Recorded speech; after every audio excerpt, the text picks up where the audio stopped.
So it is Friday the 24th of May 2019 and Bishop David Walker has very kindly agreed to an interview. Thank you very much. You're welcome. It's been 5 years, God. which is a lot of water under the bridge since you last did an interview with me. And it's not because you've refused, it's simply because I haven't got round to asking you again.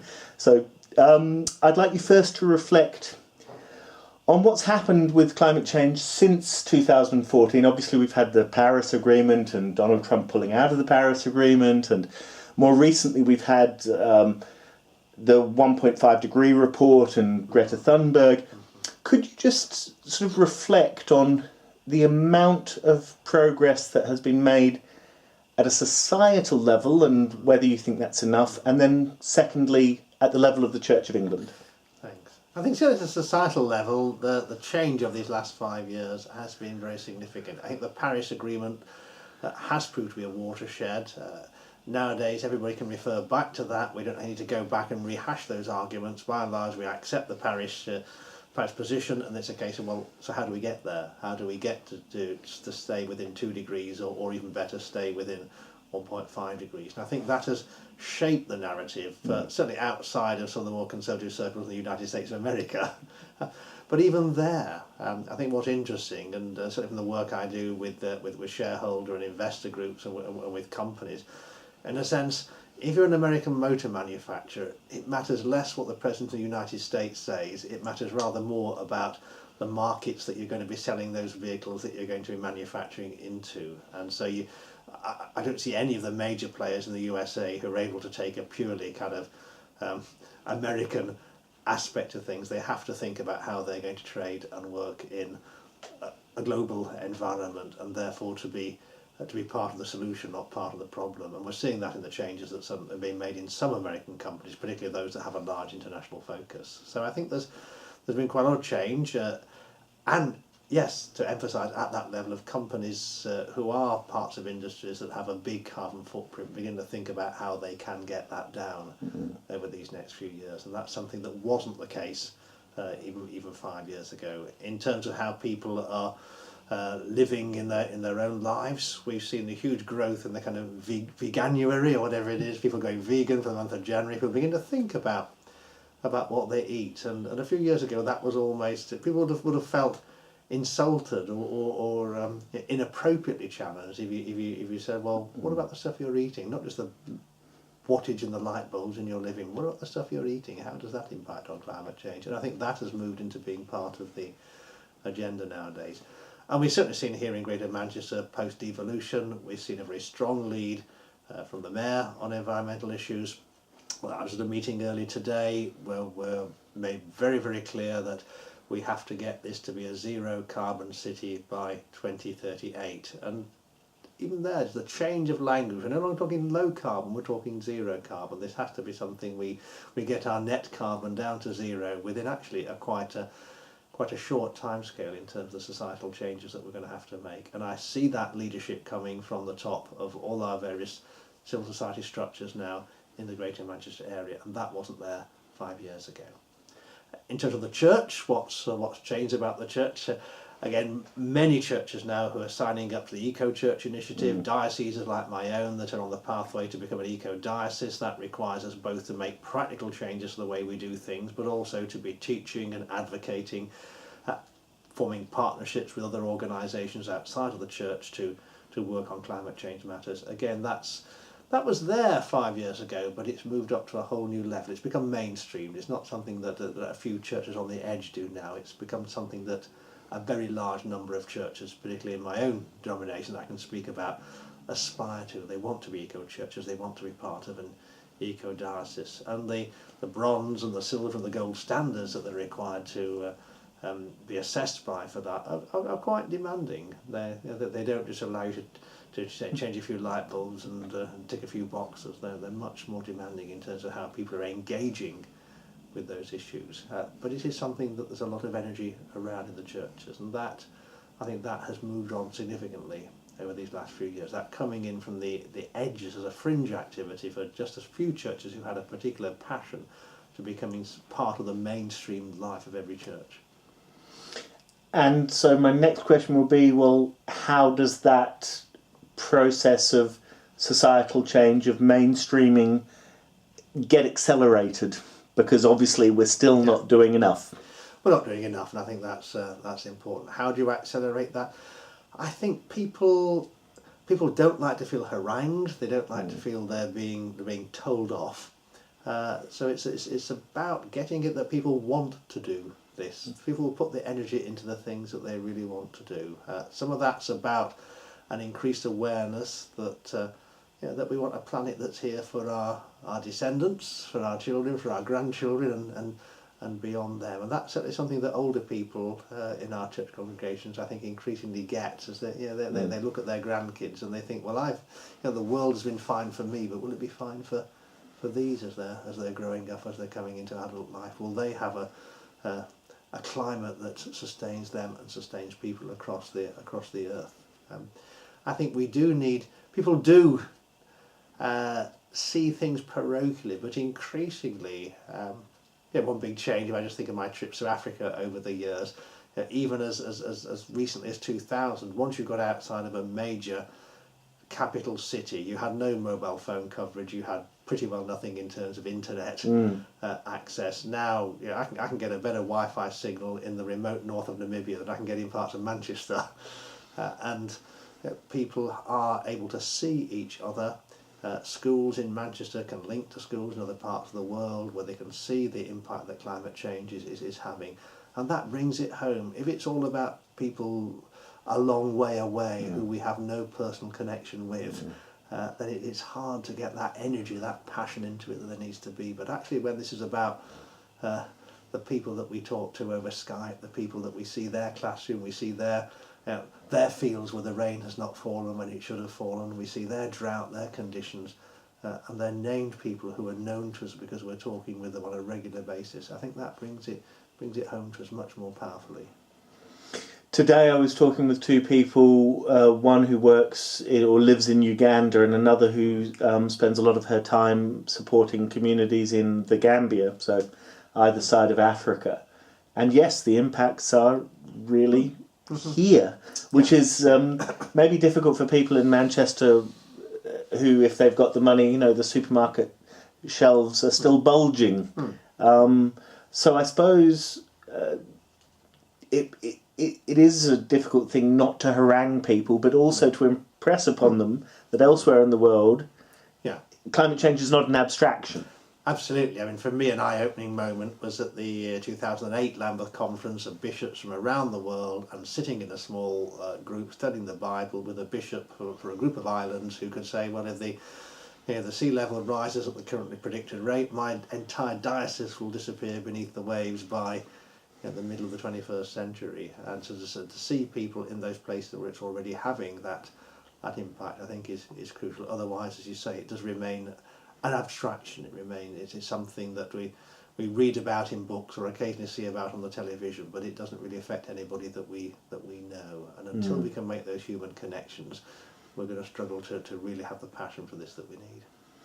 The human connections is something I'll come back to in that penultimate question, which I'm springing upon you. But my next question is, do Christians have a duty to dissent specifically on sort of climate policy, and if so, is non-violent direct action justifiable? I think Christians always have a duty to pray hard and think hard and to look to their consciences to try to understand the situation and then to undertake what's the appropriate action in response to that. When we undertake certain forms of action, we have to recognise if that puts us outside of the law, then we have to be prepared to take the consequences of the action that we do. Render unto Caesar? No, I'm simply saying that we live in a civil society and we expect people not to transcend the law lightly, and that we should only be willing to do that if we're prepared to accept that there will be some impact on ourselves for that we can't do that without personal consequences. I think if we see something as particularly so important that we're prepared to take the personal consequences on ourselves, then I think that has over many issues, over many centuries, been a principled issue that some Christians have felt they can take. But that has to be a view that each individual person takes when they're confronted with a particular issue. It can't be something that the church as institutions can mandate, but there is that within our heritage, within our tradition of the appropriate moment to stand up against something, as we saw with some of the churches in Germany during the 1930s. Many simply went along with the Nazi regime, but other churches, including church leaders, actually felt no, even if what they were doing took them outside of what that society was telling them was proper and lawful to do, that they would do that and take the consequences upon themselves. But it has to be a principled decision taken by those individuals in that particular instance. So a follow-up question to that is this question of solastalgia. I know that you saw the video that Hannah Malcolm, who's a young committed Christian activist in Manchester, she gave a speech last week at an EcoFest in Whalley Range. What's your take on this solastalgia question as a homesickness when you haven't left home because home has changed? Either the waters have risen or the animals are vanishing. I think we see that across a range of issues. There was a very, very powerful video produced a few months, it might even be a year or so ago now. I think it might have been from Operation Noah, one of the Christian charities working in this field, about a young girl and her grandmother, and the grandmother explaining how the climate had changed. The weather on the island was no longer what it used to be, wasn't sustaining the crops, wasn't sustaining the animals in the way that it had been. More extreme wind and weather events afflicting them. I think the general notion about how important it is to be somewhere where you feel at home is a crucial part of human belonging. I think there's a range of things that can disrupt that, not simply matters around climate change, other societal changes, demographic changes that take place around us. How does it feel if you live in the same place for a long time and feel that place has changed around you in such a way that it's no longer the home that it was? Although I'm back in Manchester, I was born and brought up, I lived away for the best part of 30 odd years, and so by the time I came back I was able to accept Manchester as what it had become and not be overly sort of homesick for the Manchester as it had been in the 1960s and the 1970s when I was growing up. But you know, I'm the sort of professional person who does move from place to place from time to time and doesn't live in the same place long enough to see it change in such a dramatic fashion around you that you no longer feel that it's your home. But I think to bear in mind that that's not the way many of the people on this planet live, even in our own country. In some ways it explains some of the aspects around the Brexit debate that we've been having over these last 3 years, which I think is influenced by that same factor of people feeling that, is this still my country in the way I used to feel it was my country? Has it been changed into something where I no longer feel quite so at home? So I think that is a wider human phenomenon, but I think what Hannah does very usefully is she links that to changes in climate. Much of that not as yet perceptible in Manchester. We still get the rain and the sun and the grass grows in much the way as it used to do. We don't notice very gradual changes to particular plants maybe coming into flower or trees slightly earlier than they were before, because we don't remember with such accuracy from year to year to year. But clearly there are parts of the world where that change has been more discernible already, more dramatic, particularly over issues like when the rains fall. Or don't. Yeah. Staying on Manchester then, I'm part of a group called Climate Emergency Manchester, which is calling for Manchester City Council to declare a climate emergency with a even steeper zero carbon target and to include a greater proportion of Manchester Airport's emissions. Keeping it broad, not asking you whether you support that particular petition, do you think that we at a Manchester or Greater Manchester level need to declare a climate emergency? If no, why not? And if yes, what actions could and should flow from a climate emergency declaration? I think you're right to say that what actually matters is the action, and simply making some declaration without anything underpinning it is not going to get us very, very far. We need to, and particularly if we make powerful statements like emergency, then you can only do that once. If you do that every 2 or 3 years, when the next thing has happened, then it soon loses its power. So it's knowing when is the right moment to do something quite like that. I suspect, have we got to that time or not? I don't know. But clearly, a number of people now feel that we have. We do need to ratchet up. We do need to move more quickly. We need to identify the whole range of areas around our society where we can reduce the amount of carbon that we're using. I am encouraged that there is a sense from senior politicians and civic leaders of wanting to go in that direction, and even simple things like creating a pollution-free zone in the city centre area. We're looking for powers from central government to be able to do that. It won't be quite the same as the London system, but it will be something that's suitable to here and that particularly picks up from the perspective of clean air. But solving the issues around dirty air will also reduce the amount of carbon that's more generally going into the atmosphere. I think there are particular things that need doing. Again, looking at working patterns. I was in my office in the city centre this morning. I thought while I was there, I'd just come from a meeting in another part of the city centre. I'd go and see if my chief operating officer was around. No, she's working from home today. Well, that's saved one commute. For her, it's better for her quality of life. She doesn't need to be sat behind a desk in a particular building in Manchester 5 days a week. Increasingly, I'm using teleconferences. I do need to be face to face with people for a lot of what I do, but I don't need to be doing that all the time. So to use teleconferencing facilities, one major employer in Manchester, at the behest of its workforce, a year or two ago, decided to move from having 5 shifts a week to people coming 4 shifts a week.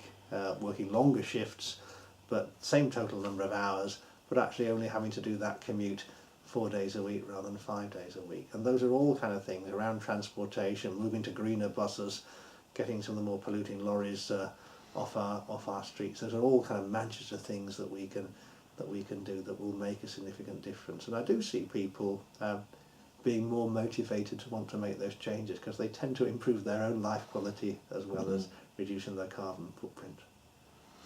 Staying on the air quality, it occurs to me that it's a huge social justice issue because it is most clearly affecting the young who are not responsible for the problem, especially the poor, where the air quality tends to be people live in those areas because they can't afford to live elsewhere. Surely this can be folded into the more general social justice framing of Christianity, I would assume. Yeah, I think air quality is definitely part of social justice. One of the I'm encouraged by the fact that local authorities now have a duty to respond to air quality issues, and I do see a strong emphasis from the Greater Manchester Combined Authority in that regard. Yet one of the main causes of air pollution in our city is our motorways. And Highways England has no such obligation. It makes its decisions entirely based on moving people around the Greater Manchester in their vehicles. It has no duty in terms of air pollution, air quality whatsoever. And I think that's a major bit of missing legislation. We can't have some of the biggest, widest, fastest and most log-jammed roads in our region entirely exempt from those sort of considerations. Last November Andy Burnham launched that Take Back Control campaign with 10 demands around transport powers. Genuinely devolved powers. It'll be interesting to see how this unfolds. And just getting people to use public transport more. Yes. I think the plans to try to reduce or ideally make public transport, the buses and the trams free for teenagers after post the school leaver age, so they get people in their early years of work used to using public transport. But we've got to make it reliable. People won't use it if they can't rely on it, and the state of some of our regional train services in the northwest is pretty dire. Yes.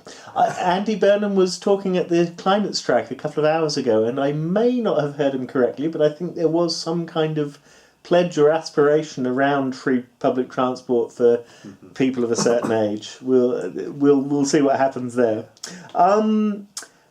We've come from the global down to Manchester, and let's start going out to the global again. This is a question from Hannah. Thank you, Hannah. What do you think the Church needs to do to protect the most marginalised members of the Anglican Communion, the majority of whom live in countries most impacted by the climate crisis? And do you think the Church is doing a good job at the minute? All right. What do we need to do? Well, first of all, we need to be speaking with them and understanding things from their perspective, understanding what are the actual impacts of the change to their climate that they're experiencing, so that we know what their lives are like. And I think that's increasingly possible now with improved methods of communication. We can see pretty well live stream their stories, their experiences in their communities, and I think that's important.